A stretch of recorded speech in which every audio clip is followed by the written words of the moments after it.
இன்னைக்கு இந்த இளைஞர்கள் மத்தியில் டேட்டிங் ஆப்போடைய பயன்பாடு அதிகரிச்சிருக்கு அப்படின்னு ஒரு சர்வே சொல்லுது. சாதாரண இந்த இன்ஸ்டா இன்ஃப்ளூயன்ஸ் சொல்கிற பைத்தியங்களை வச்சு ப்ரொமோஷன் பண்ணுறாங்க.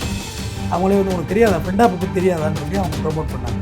இந்த டேட்டிங் ஆப்பை அதில் ஒருபடி மேலே போய்ட்டு நீங்கள் பழகிக்கலாம், எல்லாம் பண்ணிக்கலாம், எங்கே உறவு பண்ணிக்கலாம், வந்துக்கலாம், எல்லாம் பண்ணிக்கலாமா? ஓப்பன் ரிலேஷன்ஷிப் தான் இதோட concept. Open relationship end of the movie அதுதான். அது வீடியோ காலுக்கு இப்போ தனி காஸ்ட் இருக்குது, தெரியும் தானே அதெல்லாம். இப்போ முதல் தடவையில் இந்த பட்டனை கைட்டுங்கன்னா கைட்டுவீங்களா? முதல் தடவையில் என்ன எந்த அளவுக்கு போகணுங்கிறது இல்லாமல் அதில் இருந்துச்சு. ஃபஸ்ட் டைமில் வந்து இப்போ எனக்கு புரியலை, பச்சையாக தான் பேசணும். அதாவது ஃப்ரெண்ட் ஆப்லேயும் இவ்வளோ மோசமாக இருக்குது. அதை விட ஒரு படி மேலே எக்ஸ்ட்ரீமில் போய் இருக்குது டேட்டிங் ஆப். இதில் அடிமைப்பட்டு இந்த ஜென்சி கூட்டம் இருக்குது, 2K கிட்ஸ் இருக்காங்கன்னா இது எப்படி புரிஞ்சுக்கணும், எப்படி இருக்கணும்?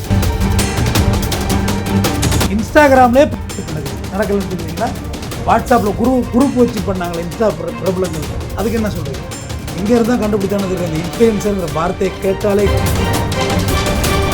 அளவுக்கு மீறி பணம் இருக்குது, அல்லது ஈஸியாக ஒரு பணம் கிடைக்கிது, ஈஸியாக வந்து செல்ஃபோனில் நம்ம அடிமைப்பட்டு கிடக்கிறோம். செல்ஃபோன் வந்து ஈஸியாக ஆபாசத்தை நம்ம கண்ணு முன்னாடி காட்டி நம்மளோட உசுப்பேற்றி விடுது. இதுதான் காரணங்களா?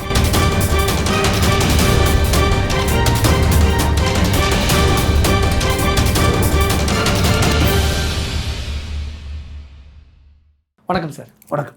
இன்னைக்கு இந்த இளைஞர்கள் மத்தியில் டேட்டிங் ஆப்போடைய பயன்பாடு அதிகரிச்சிருக்கு அப்படின்னு ஒரு சர்வே சொல்லுது. இதை பற்றி உங்களுடைய கருத்து என்ன? இளைஞர் பற்றி எல்லாமே அதிகரிச்சிருக்கிறது தான் உண்மை. திருமணம் தாண்டி உறவில் இந்தியாவில் வந்து தமிழ்நாடு நம்பர் 1 வந்துட்டு, அது காஞ்சிபுரம் மாவட்டம் வந்துடுச்சு. ட்ரிங்க்ஸு பழக்கம் இளைஞர்கள்ட்ட நிறையா வந்துடுச்சு. இந்த செல்ஃபோனோட அடிக்ஷன் வந்து நம்மள்ட்ட அதிகமாக இருக்குது. அது வந்து அந்த ஒரு சர்வேயில், இந்த எஃப்எம் சர்வேயில் தானே சொல்கிறீங்க.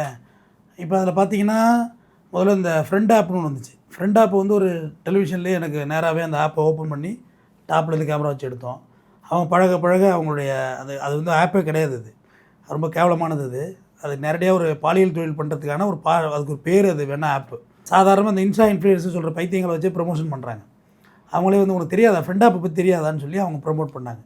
இந்த டேட்டிங் ஆப்பை அதில் ஒருபடி மேலே போய்ட்டு நீங்கள் பழகிக்கலாம், எல்லாம் பண்ணிக்கலாம், எங்கே உணவு போய்க்கலாம், வந்துக்கலாம், எல்லாம் பண்ணிக்கலாமாண்ணா? எல்லாமே பண்ணிக்கலாம், எல்லாவாக இருந்துக்கலாம், ஒன்றும் பிரச்சனை கிடையாது. இதில் அது ஒரு படி மேலவே இருக்குது. இந்த ஆப்புக்கெல்லாம் ப்ரமோஷன் சொசைட்டியில் உள்ள மனிதர்களை வச்சு பண்ணி விட்றாங்க. அப்போ அது ஒரு பெரிய விகாரமான விஷயமா தெரியல. இப்போ ஒரு நடிகைகள் அந்த ஆப்புக்கு வந்து நடிக்க கொடுக்க மாட்டாங்க, ஏன்னா அவங்களுக்கு தெரியுது ரிஸ்க் ஆகிடும்னு. டேட்டிங் ஆப்பு இப்போ அந்த மாதிரி சுச்சுவேஷனில் தான் இருக்குது. இப்போ நம்மளோட அப்லோடு ஃபுல்லாகவே அதில் கொடுத்துட்றோம், அவங்களும் கொடுத்துட்றாங்க. அதுக்கு பிறகு ஒருத்தர் முகம் தெரியாத நபர்களே முதல்ல குத்திட்டு போயிடுறான். முகம் தெரியாத நபர்களோட பழகி அவங்கள நம்பி இங்கேருந்து பாம்பே ட்ராவல் ஆகி போகிறது, புனே போகிறது, அங்கே மேகாலயா போகிறது, இப்படி இருக்குது இந்த ஆப்புடைய சுச்சுவேஷன். அது சொல்லிட்டு தான் அதில் போட்டிருந்தாங்க. அதில் இன்றைக்கி செய்தித்தாளில் கூட வந்துருந்தது இந்த விஷயம். ஓப்பன் ரிலேஷன்ஷிப் தான் இதோட concept. Open relationship end of the movie அதுதான். அதில் ஆரம்பத்தில் பிகினிங் சாதாரணமாக போதும், வீடியோ கால்லேருந்து ஒரு பரிணாமம் அடைஞ்சு கடைசியாக எண்ட் ஆஃப் முடிகிறது, அதுதான் முடியும். வீடியோ காலுக்கு இப்போ தனி காஸ்ட் இருக்குது, தெரியும் தானே அதெல்லாம். ஆப்லேயே இருக்குது. அதுதான் வீடியோ கால் பணம் கட்ட ஃப்ரெண்ட் ஆப்லேயே இருக்காது. ஃப்ரெண்ட் ஆப்பில் இருக்கிறவங்க எல்லாருமே எங்கே வேலைக்கு போய்ட்டு எங்கே இருக்கிறவங்கன்னு நினச்சிட்டு இருக்காதிங்க.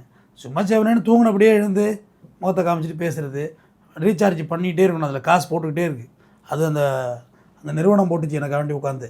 எல்லாம் சுற்றி கேமரா இருக்குது, இவ்வளோ லைட்டிங்ஸில் உட்காந்துருக்கு. என் மூஞ்சி கூட தெரியல அவங்களுக்கு. குறைந்தபட்சம் என் செல்ஃபோன் பயன்படுத்துகிறவங்க என் முறைகட்ட தெரிஞ்சிருக்கும். இவராச்சு அப்படின்னு கூட யோசிக்கலை. இங்கே சொல்ல எனக்கு இங்கே ஹெட்ஃபோனில் சொல்ல அதை கேட்டுகிட்டே இருந்தேன். அவங்க அப்படியே அதை பண்ணிக்கிட்டே இருந்தாங்க. அவங்க நம்ம என்ன சொல்கிறோமோ அதை செஞ்சாங்க. புரியலையே. புரிஞ்சிருக்குமே உங்களுக்கு புரியும். ஆடியன்ஸ் புரியாமல் போயிட போகுது. முதல் தடவையில் என்ன எந்த அளவுக்கு போகணுங்கிறது இல்லாமல் அதில் இருந்துச்சு. ஃபஸ்ட் டைமில் வந்து இப்போ எனக்கு புரியலை, சரி பச்சையாக தான் பேசணும். இப்போ முதல் தடவையில் இந்த பட்டனை கைட்டுங்கன்னா கைட்டுருவீங்களா? ஆனால் அவங்க கைட்டுறாங்க. ஓ, அந்த ஆப் மூலமாக, அந்த டேட்டிங் ஆப் மூலமாக. ஆமாம், ஃப்ரெண்ட் ஆப்பில் சொல்கிறேன். ஓ, ஃப்ரெண்ட் ஆப்போட இதே இதை கைட்டுனா கைட்டிட்டாங்களா அவங்க. என் வயசு நல்லா இருக்குன்னு எனக்கே சொல்கிறாங்க. என் வயசு கரன்னு இருக்கும், என் வயசு நல்லா இருக்குன்னு சொல்கிறாங்க. என் மூஞ்சி அவங்களுக்கு தெரியலன்னு சொல்கிறேன். உஷாராக இருக்கு. ஏங்க சாதாரண லைட்டிங்கில் பேசுகிறதுக்கும் இந்த ஸ்டுடியோ லைட்டிங்கில் பேசுகிறது வித்தியாசம் இருக்கா இல்லையாங்க? சாதா லைட்டிங் இவ்வளோ இதாக இருக்குமா? டல்லாக இருக்காது, ஆஃப் பண்ணால் தெரியும். ஸ்டுடியோ லைட்டு கூட தெரியல, கேமரா மேலேருந்து வச்சுருந்தாங்க. ஏன்னா செல்ஃபோனை இப்படி வச்சுருக்கேன், அவங்கள்ட்ட பேசவும் செய்யணும், கேமரா இங்கேருந்து வைக்கவும் முடியாது, மேலேருந்து வச்சுருந்தாங்க. பேசுகிறாங்க, அவங்க தைரியமாக பேசுகிறாங்க. ட்ரெஸ் அவுக்க சொல்கிறான், அவுக்குறாங்க, எல்லாத்தையும் ரெடி. இப்போ இப்போ ரீசார்ஜ் பண்ணிக்கிட்டே இருக்காங்க. ஃபஸ்ட்டு 24 ரூபா பண்ணாங்க, 120, அது ஒரு 1000 1500 பக்கம் போயிடுச்சு. அதில் அவங்களுக்கு ஷேரும் உண்டு. அதில் அந்த பண்ணுறோம்ல, நம்ம பணம் பண்ணுறோம்ல, அதில் அவங்களுக்கு பர்சன்டேஜ் போயிட்டே இருக்கும். இப்போ அவங்களை நீங்கள் இந்த பட்டன் கரெக்டாக மேல் பட்டன் கரெக்டாக சொல்கிறீங்கன்னா கலட்டுவாங்க, அதுக்கு நீங்கள் பே பண்ணணும் தனியாக. பே பண்ணிக்கிட்டே இருக்கணும். அதுக்கு எவ்வளோ பே பண்ணணும்? அதான் சொல்கிறேன், இன்னும் ஒரு 10 நிமிஷம் பேச வச்சுருப்பாங்க, ஒரு 1000-1500 ரூபா ரீசார்ஜ் பண்ணியிருப்பாங்க. ஆமாம், நானே போதுன்னு வச்சுட்டேன். ஃபிசிக்கலாக இல்லாமல் மற்ற எல்லாமே இருக்கு லைவாக. இதுதான் ஃப்ரெண்டோட ஆப். அவங்க எங்கே இருக்காங்கன்னே தெரியல, அவங்க எங்கே இருக்காங்கன்னே தெரியல, எங்கேயா தூங்கி கிடந்து பேசுனாங்கன்ட்டு அந்த வீடியோ இருக்க அந்த சேனல்லே இருக்குது. நான் என்ன ஃப்ரெண்ட் ஆப்பே எப்படின்னா டேட்டிங் ஆப் இதோட ஒரு படி மேலே நீங்கள் நேராகவே லிங்க் அடிச்சிக்கலாம். ஃப்ரெண்ட் ஆப்லேயே நீங்கள் நேராக லிங்க் அடிச்சிக்கலாம். அதெல்லாம் ஒன்றும் நேரடியாக பண்ண முடியாது. உங்களுக்கு ப்ராஸ்டியூஷன் நடக்குது இதில். அவ்வளோதான் ரைட், எக்ஸாக்ட்லி, விபச்சாரம் நடக்குது. என்ன சமூக அறிவில் என்ன மாதிரியான விஷயங்களை பேசிக்கிறாங்கன்னா, டேட்டிங் ஆப்போடைய பயன்பாடு அதிகரிச்சிருக்கு, அதே நேரத்தில் இளைஞர்கள் மத்தியில் வரவேற்பும் அதிகமாக இருக்குது டேட்டிங் ஆப். எல்லா தவறான விஷயங்களும் இங்கே வரவேற்பு. அப்படின்னா இந்த ஜென்ரேஷனை எப்படி புரிஞ்சுக்கிறது? அதான் சொல்கிறேன், இதில் ஜென்ரேஷன் கடந்து நிறைய பூமர்ஸும் இருக்காங்க, பூமர் அங்கிள்ஸும் இருக்காங்க. என்ன மாதிரி இந்த யங் ஜென்ரேஷன், இந்த ஜென்சி, இந்த 2K கிட்ஸ் அதிகமாக அதை வரவேற்பு தெரிவிக்கிறாங்களே அந்த டேட்டிங் ஆப்புக்கு. ராகுல் காந்தி, பிரதமர் மோடி, தமிழ்நாடு முதல்வர் எல்லாருமே ஜென்சி கிட்ஸை பற்றி பேச ஆரம்பிச்சிட்டாங்கன்னா அப்போ அவங்க எவ்வளோ தூரம் இதில் இயல்புலேருந்து விலகி நிற்கிறாங்கன்னு பார்த்தேன். அதாவது ஃப்ரெண்ட் ஆப்லேயும் இவ்வளோ மோசமாக இருக்குது, அதை விட ஒரு படி மேலே எக்ஸ்ட்ரீமில் போய் இருக்குது டேட்டிங் ஆப். இதில் அடிமைப்பட்டு இந்த ஜென்சி கூட்டம் இருக்குது, 2K கிட்ஸ் இருக்காங்கன்னா இது எப்படி புரிஞ்சுக்கணும், எப்படி எடுத்துக்கணும்? இல்லை, நான் ஒன்று சொல்கிறேன், ஒரு இடத்துல வந்து ப்ராஸ்டியூட் நடக்குது ஒரு பிளேஸில், ஒரு வீட்டில் நீங்கள் போகிறீங்கன்னா நல்லபடியாக அவங்க வெளியேற்றினா தான் கஸ்டமர் ரேஸ் ஆவாங்க. கரெக்டு தானே?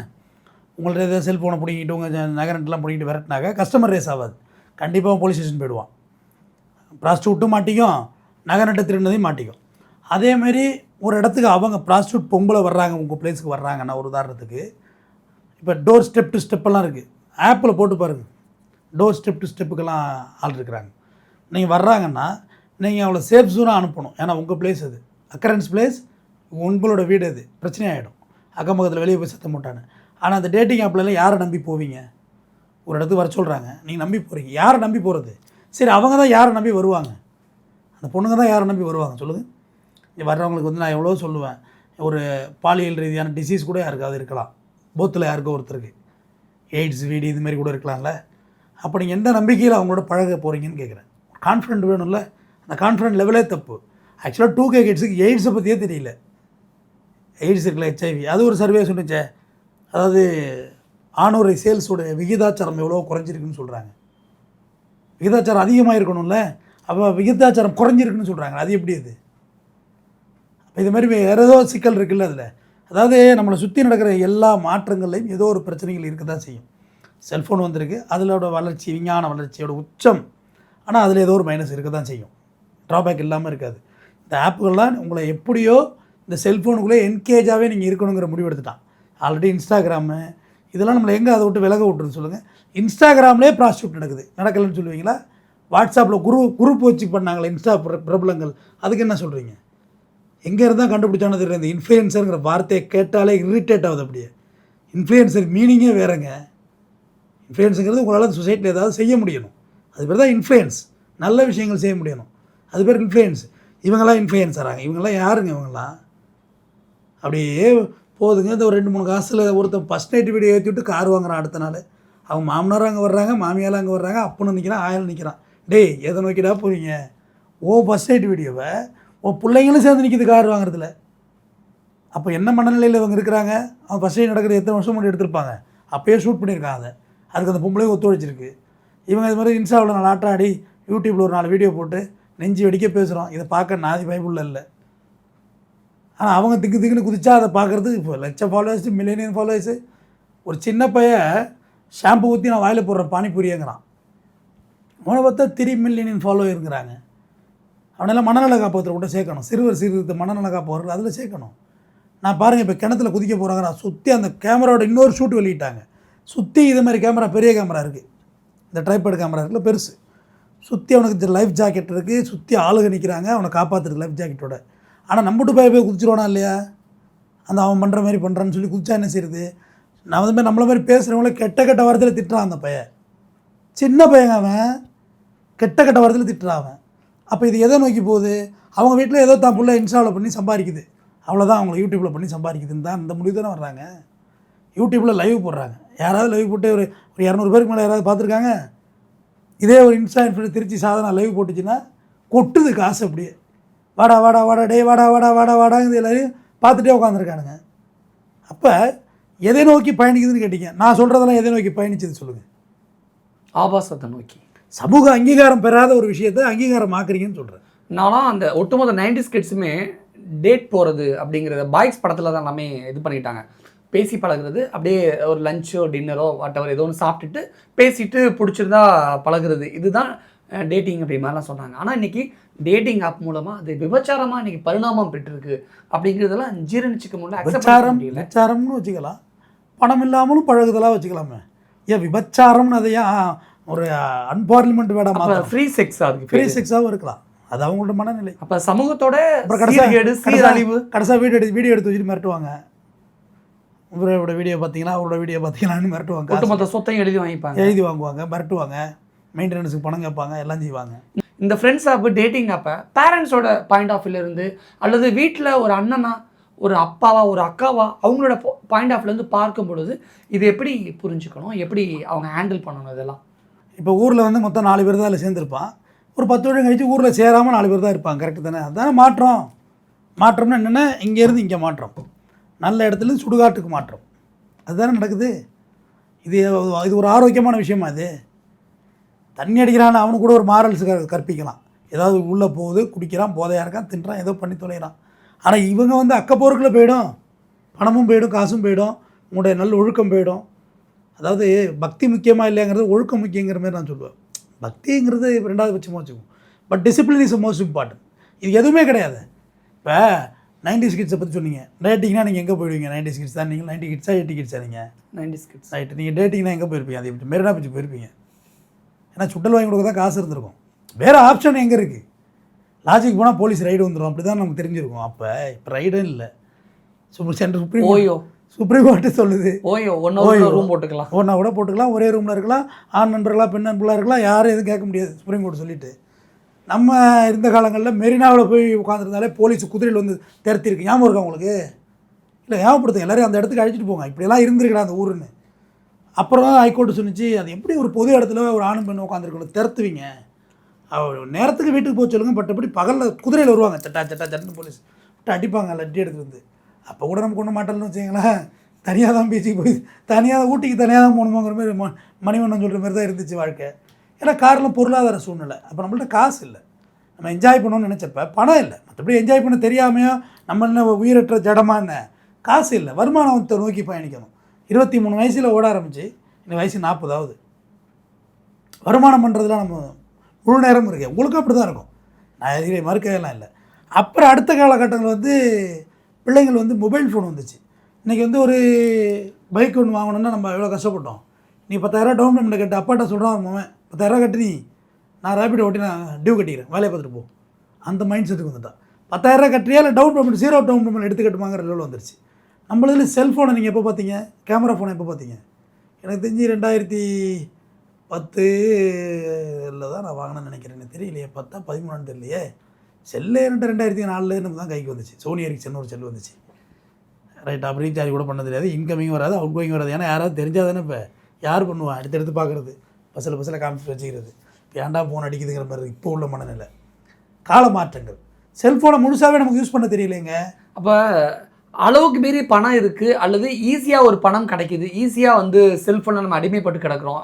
செல்ஃபோன் வந்து ஈஸியாக ஆபாசத்தை நம்ம கண்ணு முன்னாடி காட்டி நம்மளை உசுப்பேற்றி விடுது. இதுதான் காரணங்களா இந்த டேட்டிங் ஆப்போட பயன்பாடு அதிகரிக்கவும், இந்த டேட்டிங் ஆப்போட இதை இளைஞர்கள் மத்தியில் வரவேற்பு அதிகரிக்கிறதுக்கும் இதுதான் காரணமா? இல்லை, நம்ம அதை எப்படி கம்பேர் பண்ணி சொல்லலாம். நம்ம காலங்களில் வந்து பெட்டு படம் தான் உண்டு. அது ஒரு தேட்டர் 2 தேட்டர் இருக்கும். நம்மளை கண்டா உள்ளே விட மாட்டாங்க, சின்ன பசங்க விரட்டுவாங்க. போஸ்டரை பார்த்து உள்ள படத்துக்கு அதுக்கு சம்மந்தமே இருக்காது. ஆக்சுவலாக அப்போ உள்ள மலையாள படத்தை தான் நம்ம பெட்டு படம் நினச்சிட்டு இருந்திருக்கோம்.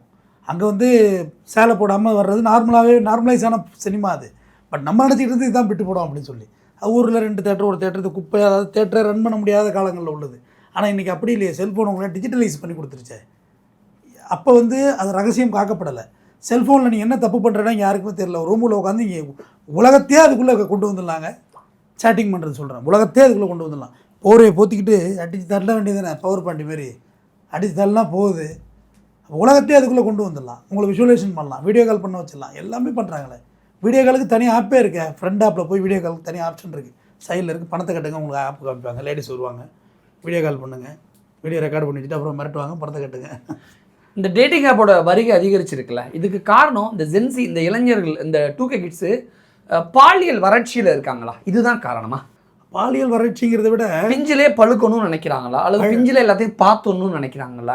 என்ன இது எப்படி தான் புரிஞ்சுக்கிறது? இல்லை, இங்கே இப்போ நீங்கள் நான் சொல்கிற இன்ஸ்டாகிராம் இன்ஃப்ளூயன்சருக்கெலாம் வயசு என்ன வயசு 40 தாண்டி தான் இருக்கும். அவங்களுமே நல்ல விஷயத்தை வந்து அதில் சொல்லிக் கொடுக்கல. அவங்களுமே வந்து ஆடுறது, பாடுறது, டபுள் மீனிங்கில் பேசுகிறது, இப்படி தான் அவங்க இருக்காங்க. ஸோ இதுதான் நேச்சருங்கிற மனநிலைக்கு வந்துட்டாங்கல்ல. நம்மளோட வயசில் மூத்தவங்களை பார்த்து நம்ம நல்வழிப்படுத்திருக்கணும். இப்போ நம்ம இருந்த காலகட்டத்தில் நம்ம வயசில் மூத்தவங்க யாராவது வந்து சரக்கு பாட்டிலோட பயலுக்கு ஓடணும் மரியாதைக்கு. இன்றைக்கும் ஓடுறான், அவங்க எதுவும் வாங்கி கொடுத்துருவாங்கன்னு பயந்துக்கிட்டு. ஸோ காலங்கள் மாறிட்டில், அப்டேட் வெர்ஷன் வேறு மாதிரி ஆகிட்டில். இப்போ உள்ள கிட்ஸ் வந்து எதுவுமே தெரியலை எதிர்காலத்தை பற்றிங்கிற மாதிரி நான் பிளான் பண்ணுறேன். நானும் அப்படி தான் யோசிப்பேன். எதுவுமே தெரியலை. இப்போ வந்து ஒரு ஜெராக்ஸ் எடுக்க போகிறோன்னா, ஜெராக்ஸ் எடுக்கல கூட்டமாக இருக்குது அப்படின்னா நம்ம எப்படின்னா அடுத்த கடைகளை நோக்கி விறுவிறுக்க பாரிஸ்லேருந்து எக்மோர் வரைக்கும் நடந்துருக்குறோம், ஷேர் ஆட்டோவில் போயிருக்கிறோம். ஆனால் இன்றைக்கி எப்படின்னா, இப்போ போனால் கூட்டமாக இருக்கும் அப்படின்னு இங்கே உட்காந்து பதில் சொல்கிறான். அதுக்கு நீங்கள் என்ன சொல்கிறீங்க? இப்போ போனால் கூட்டமாக இருக்குன்னு சொல்கிறான். சரி, ஓவர் ப்ரிடிக்ஷனுக்கு வந்துட்டானா அப்படின்னா கிடையாது. அது உழைக்கவே தயாராக இல்லை. வேர்க்கக்கூடாது. ஒரு பைக்கை ரெடி பண்ணி ஒரு ஸ்டாஃபுக்கு நம்ம கொடுக்குறோன்னா ரேபிட்டில் போகிறது தான் சந்தோஷம் நம்ம நினைக்கிறான். இதையாவது சாவி போட்டு ஓட்டிக்கிட்டு கிக் பண்ணிக்கிட்டு பெட்ரோல் போய் போட்டுக்கிட்டு வேலை தானே அது. பஞ்சர் ஆகும், காற்று பிடிக்கணும், எந்த வேலைக்கும் தயாராக இல்லை. நம்மளாம் சைக்கிள் 1 ரூபா கொடுத்து சுற்றினாலுங்க. நம்ம டீம் வேறு. இது பசங்களோட மைண்ட் செட்டு மட்டும் இப்படி தானா, இல்லை பொண்ணுங்களோட மைண்ட் செட்? இந்த ஜென்ரேஷன் பொண்ணுங்களும் அப்படி தான் இருக்குது. முதல்ல முகமூடி கட்டி சுற்றினாங்க. இப்போ ரேபிட்டோவில் வந்து 2 பேர் ஹெல்மெட்டு போட்டிருக்காங்க. அதோட்டும் காதல் உண்டு நீங்களும் ஒரு ஹெல்மெட்டு போட்டு போனால் என்ன இருக்குது? பைக் யார் வாங்குறது இல்லை, ஹெல்மெட்டு தான் வாங்குறாங்கன்னு நினைக்கிறேன். இல்லை, பசங்களுக்கு இந்த 2 வீலர் ஓட்டுறதுலேயே ஒரு சோம்பேறித்தனம் இருக்குன்னு சொல்கிறீங்களே, இது அப்படியே பொண்ணுங்களுக்கு கம்பேர் பண்ணி சொன்னால் அது எப்படி? அதான் ஒரு சில டிரைவர் ஓட்டி விடுறான், இந்த பையன் ஓட்டி கொடுப்பான்னு. என் வேலைக்கு தான் பைக் எடுத்துகிட்டு போக மாட்டான், பொண்ணு கூப்பிட்டா போவான்ல. என் வேலைக்கு போகிறது பைக் எடுத்துகிட்டு போகிறதில்ல. என் வேலையில் இது என்ன, அவர் வேலை. எல்லாம் ஒட்டுமொத்த நீ ஒரு இடத்துல வேலை பார்க்குற, அந்த அலுவலகத்துக்கு செய்ய வேண்டிய வேலை இது. அதை பொண்ணு கூப்பிட்டாக்க போயிடுவான் தானேன்னு கேட்குறேன். பெட்ரோல் செலவு இல்லை, எதுவும் இல்லை, போயிட்டுருக்க வேண்டியது தானே. இந்த டேட்டிங் ஆப்புக்கு இந்த ஜென்சியோட பொண்ணுங்களும் சரி பசங்களும் 2 பேருமே அடிமைப்பட்டு தான் கிடக்குறாங்க. அதை அப்படி தான் ஒருத்த மட்டும் எப்படி தப்பு செய்ய முடியும்? அது என்ன சுய இன்பமா? இந்த சமூகத்தை எப்படி சீர்படுத்துறது எல்லாம் நம்ம ஒன்றும் இவங்களை அப்படி ஒன்றும் ஐடியா இல்லை. பேசுகிற நம்மளை தான் திட்டுவானுங்க கீழே வந்து. சீரியல் இனத்தைப்படுத்துறது. இந்த ஆப்பெலாம் க்ளோஸ் பண்ணணுங்க. டிக்டாக்கை க்ளோஸ் பண்ண மாதிரி எல்லாத்தையும் க்ளோஸ் பண்ணி விடுங்க. ஃபேஸ்புக்கு ஓகே, அது ரொம்ப எல்லாத்தையும் சப்போர்ட், ரத்தம்லாம் போட்டிங்கன்னா அது சப்போர்ட் பண்ணாது. யூடியூப்பு நீங்கள் நடத்துகிறீங்க, கொலைன்னு வச்சு லைவ் வைக்கலன்னா காலி, சேனல் காலி. கற்பழிப்புன்னு வைக்கக்கூடாது, மாணவன் சிறுவன் இப்படிலாம் வைக்கக்கூடாது. இன்னும் நெறிப்படுத்தலாங்கிறது என்னோடய கருத்து. இந்த ஆப்புகள்லாம் இந்த தனியார் இந்த ஃப்ராட் ஆப்பெல்லாம் தூக்கி எறிஞ்சிட்டு ப்ராப்பராக தேவையான ஆப்பு. எனக்கு இந்த குப்பை கோலத்தை பற்றி தான் நீங்கள் சொல்கிறீங்க. நான் ரொம்ப சந்தோஷமாக இருக்கேன். கூகுள் சாட்ஜிபிட்டிலாம் நான் பார்த்து ரொம்ப வியந்து போகிறேன். ஒரு திருக்குறள் குறள் வேணுன்னா அதை எடுத்து காமிக்குது, விளக்கம் சொல்லுது. அது உங்களுக்கு அறிவார்ந்து இல்லையா? ஒரு புத்தகத்தை எடுத்து இந்த 300 பக்கத்து புத்தகத்தை படுறான்னா இப்போ படிக்க ஆள் இல்லை. அப்படியே போட்டு குக்கு ஃபோனில் போட்டு ஹெட்ஃபோனை போட்டோ இல்லை காரில் ஒய்டாக ஓப்பன் பண்ணிவிட்டு இங்கேருந்து ஒரு திண்டிவனம் போயிட்டு வந்தீங்கன்னா அந்த புத்தகம் அப்படியே கக்கிடுது நம்மள்ட்ட விஷயத்தை. ஒளி வடிவில் சொல்லுதில்ல, அழகாக இருக்குல்ல அது. அப்போ அதில் அறிவார்ந்த விஷயமும் இருக்குது. நல்லதை எடுத்துறது கெட்டதை எடுத்துறது அவங்க கையில் இருக்குது. ஆன்லைன் அந்த சூதாட்ட செயலியை பயன்படுத்தக்கூடிய நடிகர்கள்லாம் மத்திய அரசு வந்து அது எப்படி இந்த விளம்பரத்தில் நடிக்கலான்னு அந்த இன்கம் டேக்ஸ் இதெல்லாம் இதுக்கு அந்த கணக்காட்டுங்கன்னு விசாரணைக்கு கூப்பிட்டே இருக்காங்க. ஆனால் அதை விட பல மடங்கு மோசமானது இந்த டேட்டிங் ஆப். முதல்ல இதை இந்தியாவில் தடை பண்ணணும். குறிப்பாக தமிழ்நாட்டில் இதோட வருகையும் பயன்பாடும் அதிகரிச்சிருக்கு. இது ரொம்ப வேதனைக்குரிய ஒரு விஷயம். இதை தமிழக அரசு தலையிட்டாது உடனடியாக அதை நிப்பாட்டணும். பயன்படுத்தக்கூடாதுங்கிற அவேர்னஸ் இந்த சமூகத்துக்கு வேணும் அப்படிங்கிறதையும் பதிவு பண்ணி தமிழக அரசு நிப்பாட்ட முடியாது. ட்ராய் தமிழ்நாடு அரசு கிடையாது. அந்த புரிதல் முதல்ல தலையிடணும் அப்படின்னு தலையிடல. அதான் சொல்கிறேன், மத்திய அரசுக்கு ஆன்லைன் ரம்மிக்கு இவங்க தடை கேட்குறாங்க. அதுக்கு கையெழுத்து போட மாட்டாங்க. இவங்க என்ன செய்ய முடியும் தான் கவர்னர் வச்சுக்கிட்டு? அதே அவங்க ஏடிஎம்கே கூட்டணி வச்சுருந்தப்போ கையெழுத்து போடுறாரு அவர். இடைக்கால தடைக்கு, நிரந்தர தடைக்கு போடலை. ட்ராய் வந்து நம்ம கையில் இல்லை. சார் ஃபார்முக்கு இந்த எஸ்ஐஆர் ஃபார்ம் இருக்குல்ல, அது வந்து மாநில அரசுக்கு எதிராக ஜென்சி கிட்ஸ் போராடிட்டு நிற்கிறான். தேர்தல் கமிஷன் வந்து சென்ட்ரல் கவர்மெண்ட் கையிலலாம் இருக்குது. அப்போ அந்த அரசியல் புரிதல் இல்லையே. நம்ம எதுக்கு வாக்களிக்கிறோம், யாருக்கு அளிக்கிறோம், அந்த பேஸ் வேணும்ல. நிச்சயமாக எஸ்ஐஆர் ஃபார்ம் யார் கொடுக்குறானே தெரியலையே. மாநில அரசுக்கு எதிராக குரல் கொடுத்துட்டு இருக்காங்க. சென்ட்ரல் கவர்மெண்ட் தான் இருக்குது. நிச்சயமாக ஆபாச செயலிகளை தடை பண்ணணும். அந்த கேட்டகரியில் இந்த டேட்டிங் ஆப்பையும் எடுத்துக்கணும். மத்திய அரசு இன்னும் கூடுதல் கவனத்தோடு இருக்கணும். இந்த இளைய சமுதாயத்தை மத்திய அரசு தான் காப்பாற்றணும் அப்படிங்கிற ஒரு வேண்டுகோளோட இந்த கன்வர்சேஷன் நிறைவு செய்யலாம்.